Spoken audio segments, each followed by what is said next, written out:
Assalamualaikum dan salam sejahtera murid-murid. Video kali ini, cikgu akan terangkan berkaitan dengan pusat sumber untuk Sekolah Kebangsaan Seksyen 24.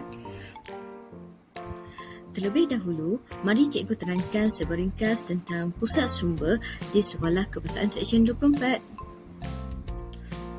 Untuk pengetahuan murid-murid, pusat sumber kita terletak di aras 2 Blok B.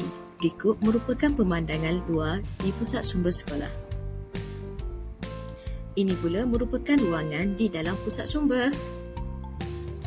Terlebih dahulu, cikgu akan terangkan tentang kad pinjaman.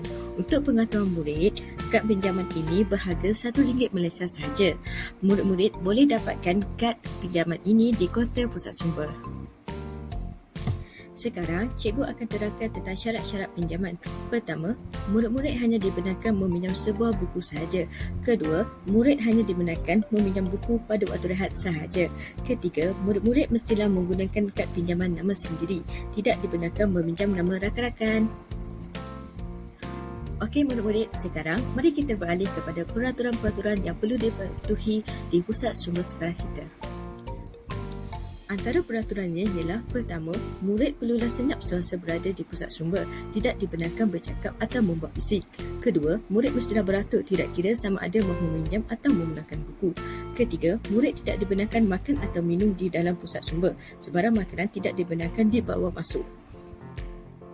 Keempat, murid-murid mestilah duduk di tempat yang disediakan. Kelima, murid-murid tidak dibenarkan sama sekali berlari atau bermain semasa berada di dalam pusat sumber.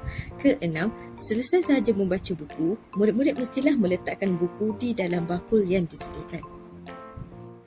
Ketujuh, murid tidak dibenarkan melipat, mengoyak, mencoting atau melakukan apa-apa yang boleh merosakkan buku.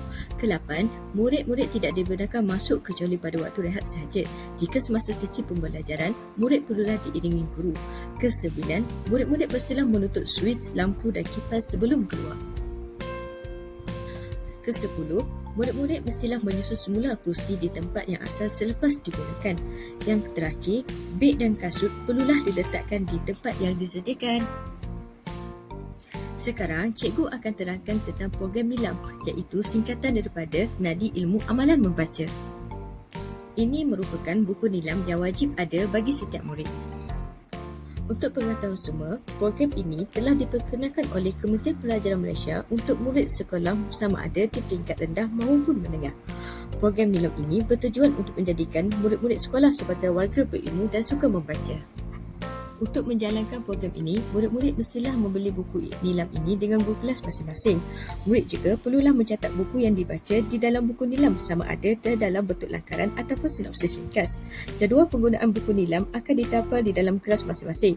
Murid perlulah membawa buku NILAM ini setiap hari. Murid-murid yang mencatat bahan bacaan yang paling banyak setiap bulan akan diberikan hadiah. Sekarang, cikgu akan terangkan tentang bahan bacaan buku bergerak. Untuk pengetahuan murid-murid, bahan bacaan itu akan diuruskan oleh pengawas pusat sumber. Pengawas pusat sumber akan meletakkan di dewan terbuka dan tertutup. Selesai membaca, murid-murid perlulah meletakkan kembali bahan bacaan di dalam kotak yang disediakan.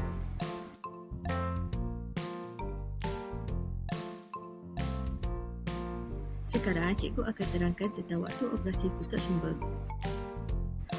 Berikut merupakan waktu operasi bagi murid-murid sesi petang, iaitu bagi murid tahun 1 ialah pada pukul 2.30 hingga 2.50 petang, bagi murid tahun 2 ialah pada pukul 3 hingga 3.20 petang, bagi murid tahun 3 ialah pada pukul 3.30 hingga 3.50 petang. Bagi murid sesi pagi iaitu murid tahun 4 hingga 5 iaitu pada pukul 9.30 hingga 9.50 pagi, bagi murid tahun 6 iaitu pada pukul 9.50 hingga 10.10 pagi. Seterusnya, kita akan beralih kepada aktiviti-aktiviti oleh pusat sumber.